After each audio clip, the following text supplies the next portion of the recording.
Vargas, sem dúvida nenhuma, é um nome que marcou profundamente não somente essa faculdade, mas marcou a vida do país. Uma referência fantástica, porque é impossível nós pensarmos no direito trabalhista, as conquistas que os trabalhadores tiveram ao longo da história, pelo menos nessa história mais recente do país, sem pensarmos em Getúlio Vargas. O Getúlio era um extraordinário e magnífico orador da época. Pegava o microfone e aquilo vinha naturalmente caindo o pensamento que ele formava. Getúlio Vargas, quem teve a oportunidade de frequentar, de conviver, de colher o saber dessas criaturas, foi sempre um abençoado, e eu me considero. Porque Janga era um orador. O Brizola era um monumento. E o Getúlio era maior que os dois. O Getúlio era um extraordinário saber humano. Aí pegava o microfone, aquele vinha natural. O Janga era orador e o Brizola também. Getúlio Dornelles Vargas nasceu na cidade de São Borja em 19 de abril de 1882.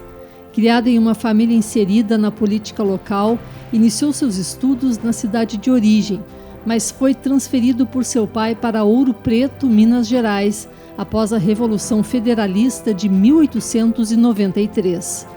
Ingressou no 6º Batalhão de Infantaria de São Borja em 1898 e um ano depois foi promovido a sargento. Em 1900 entrou na Escola Preparatória e Didática de Rio Pardo e em seguida ingressou no 25º Batalhão de Infantaria de Porto Alegre. Em 1904 começou seus estudos na Faculdade Livre de Direito de Porto Alegre, se formando em 1907. Getúlio Vargas ganhou seu primeiro destaque na história política nacional por participar da Revolução de 1930, quebrando a aliança que havia entre Minas Gerais e São Paulo. No dia 3 de novembro, assumiu o comando do governo provisório, dando início ao período político conhecido como Era Vargas. A Era Vargas, ela é triunfante do ponto de vista político em algumas etapas da sociedade, da história brasileiras, mas ela está longe de ser hegemônica. Também isso há de ser dito. As atuais propostas de extinção da Justiça do Trabalho são uma comprovação disso. Seria isto um regresso ao paradigma antigo do liberal clássico? Essa é uma boa pergunta, ainda sem resposta completa. Há, inegavelmente, na Era Vargas, então, a incorporação da classe operária e a incorporação das classes médias à política. Mas há a construção institucional importante aqui.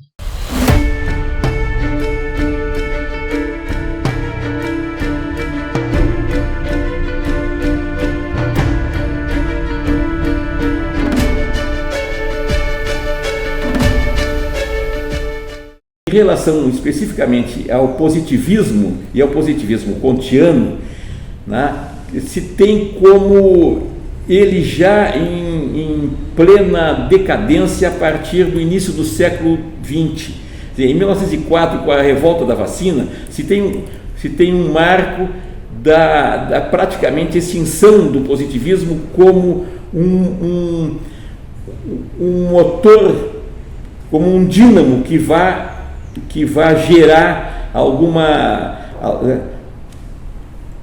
gerar ideias ou ações mais vigorosas. O positivismo ali, o kantiano ali já estava esgotado. O que nós vamos ter isso, desde o fim do século XIX, já no início do século XX, o que nós vamos ter é a popularização dos cientificismos ou do cientificismo, ou dos outros positivismos, como o darwinismo, o spencerismo, né? Não vou falar no monismo alemão, mas as ideias do Haeckel. E o Haeckel era um leitor do Darwin e do Spencer. E o Spencer teve uma voga muito grande aqui no Rio Grande do Sul, inclusive aqui na Faculdade de Direito. Então, quando eu vejo ali o Alcides Cruz, eu digo, puxa, o Alcides Cruz era um spenceriano.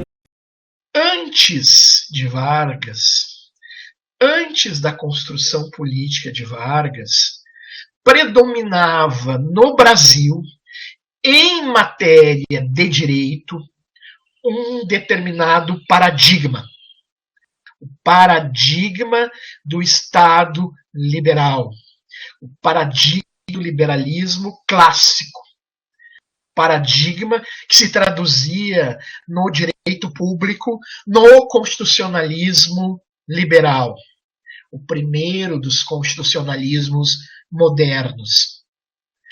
O que há de importante na construção política decisiva de Vargas é a superação do paradigma liberal. Não é uma superação completa, perfeita, nem deveria ser. Mas há essa superação. O indivíduo não é mais ator exclusivo das relações políticas, das relações sociais e das relações jurídicas. Além do indivíduo, grupos sociais, se poderia dizer até corporações, mas grupos sociais, classes sociais menos favorecidas, passam a integrar o pensamento jurídico e mais as instituições que concretizam tal pensamento jurídico. Eu não acho que o positivismo ele está, vamos dizer assim, nessa figura de proa que geralmente se atribui porque o Vargas leu Saint-Simon, leu Spencer, leu Comte, veio daqui, então fez a Revolução de 30 com bases positivistas.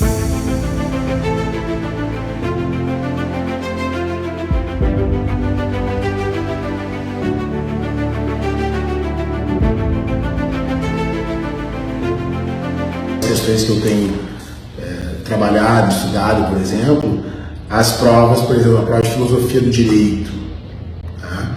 É uma prova que ele fez em 1904. É interessante que ele fez essa prova em 1904, mas filosofia do direito se refere, se eu não me engano, ao primeiro ano do curso. Ele entrou em 1903, fez essa prova em 1904 em segunda época. Por quê? Porque ele fez o primeiro ano como ouvinte. Sim. Tá? E, portanto, como ouvinte, ele não fazia avaliação, não fazia prova. Tá? E aí ele requereu depois, no final, que o nome dele fosse incluído entre os alunos habilitados para realizar a avaliação em segunda época, para poder validar aquilo que ele tinha cursado como ouvinte. Sim. Então, por isso que ele fez a prova em princípios do ano seguinte ao que ele cursou a disciplina. Mas nessa disciplina de filosofia do direito, por exemplo, é interessante que ele está fazendo toda uma discussão a respeito das relações, por exemplo, sociedade e indivíduo. Né? A necessidade de sociedade e indivíduo se adaptarem a um ambiente natural e biológico. Né? Bom, está clara aí a questão do darwinismo social, do spencerianismo, né? A questão do fenômeno jurídico, ele vai discutir isso na sequência, quer dizer, então toda uma preocupação de definir o que é sociedade, o que é indivíduo, o que é o fenômeno jurídico. Né? E aí o fenômeno jurídico, como pertencente, diz ele, ao campo sociológico, ele naturalmente também tem influências do meio e também tem que se adequar a esse jeito, tem que responder a isso. Né? Também vai discutir, é muito interessante, mas a filosofia do direito, ele está discutindo raça, está discutindo hereditariedade, está discutindo clima, porque, de novo, vamos voltar lá à questão do fenômeno jurídico como um fenômeno que pertence ao campo sociológico e tem que, né, e sofre essas influências, enfim. A questão das leis morais, das leis jurídicas, né? E é interessante que ele define, por exemplo, as leis morais e as leis jurídicas, ele diz que são leis de adaptação, não só de adaptação ao ambiente físico, mas ao ambiente social. Né? Isso é uma concepção de direito. Isso é uma concepção social.